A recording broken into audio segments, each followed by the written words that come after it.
അപ്പോൾ ഇതുവരെ നമ്മൾ പതാകയെക്കുറിച്ചാണ് പറഞ്ഞത് അല്ലേ. ത്രിവർണ്ണ പതാക അല്ലേ. എത്ര വർണ്ണമാണ്?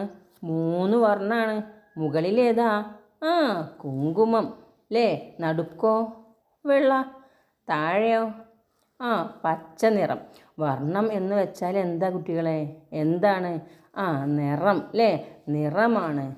3 നിറത്തിലുള്ള പതാക, ത്രിവർണ്ണ പതാക, ദേശീയ പതാക. ദേശമെന്നാൽ രാജ്യം. നമ്മുടെ രാജ്യം ഏതാ? ഇന്ത്യ. രാവിലെ നമ്മൾ പ്രതിജ്ഞ ചൊല്ലുമ്പോൾ പറയില്ലേ, ഇന്ത്യ എൻ്റെ രാജ്യമാണ്, അങ്ങനെ പറയാറുണ്ട് അല്ലേ. നമ്മുടെ രാജ്യം ഇന്ത്യയാണ്. പതാക എന്നാലോ? പതാക എന്നാൽ കൊടി. ദേശീയ പതാക, ത്രിവർണ്ണ പതാക. ഇനി പറയട്ടെ ടീച്ചറെ, നമ്മുടെ ദേശീയ പക്ഷി ഏതാണ്?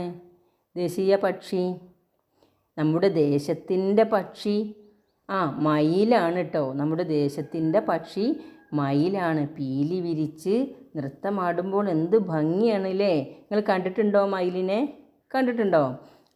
നമ്മുടെ പതാക, ദേശീയ പതാക, നമ്മുടെ ദേശീയ പക്ഷി മയിലാണ്.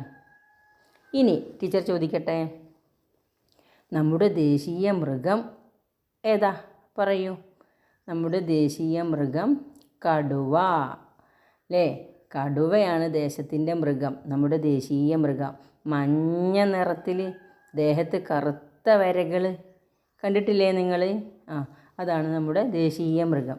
ഇനി അമ്പലത്തിലൊക്കെ പോകുമ്പോൾ പടർന്ന് പന്തലിച്ചൊരു മരം കണ്ടിട്ടില്ലേ? ഏതാണ് ആ മരം?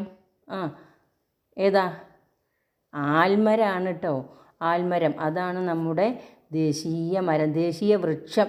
മരത്തിന് വൃക്ഷം എന്നും കൂടി പറയൂലേ. മരം എന്നാൽ വൃക്ഷം, വൃക്ഷം എന്നാൽ മരം. നമ്മുടെ ദേശീയ വൃക്ഷം ആലാണ്. നമ്മുടെ രാജ്യമായ ഇന്ത്യയുടെ മരം ആൽമരമാണ്. വലിയ തടിയൊക്കെ ആയിട്ട് നിറയെ ഇലകൾ, കാറ്റിലിങ്ങനെ ആടും. ഇനി ടീച്ചർ വീണ്ടും ചോദിക്കട്ടോ, നമ്മുടെ ദേശീയ പക്ഷി മയിൽ, നമ്മുടെ ദേശീയ മൃഗം കടുവ, നമ്മുടെ ദേശീയ പതാക ത്രിവർണ്ണ പതാക, നമ്മുടെ ദേശീയ വൃക്ഷം ആല് കേട്ടോ. ഇനിയോ, നമ്മുടെ ദേശത്തിനൊരു പൂവുണ്ടല്ലോ, പൂവ്, പുഷ്പം. നമ്മുടെ ദേശത്തിൻ്റെ പുഷ്പം, ദേശീയ പുഷ്പം, വെള്ളത്തിൽ വളരുന്ന നല്ല ഭംഗിയുള്ള നിറമുള്ള നിറയെ ഇതളുള്ള താമരയാണ് കേട്ടോ കുട്ടികളെ. താമരയാണ്, താമരയാണ് നമ്മുടെ ദേശീയ പുഷ്പം. ഇനി ടീച്ചർ ഒന്നും കൂടി പറയാം. എന്തൊക്കെയാണ് പറഞ്ഞത്?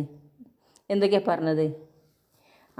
നമ്മുടെ ദേശീയ പതാക ത്രിവർണ്ണ പതാകയാണ്.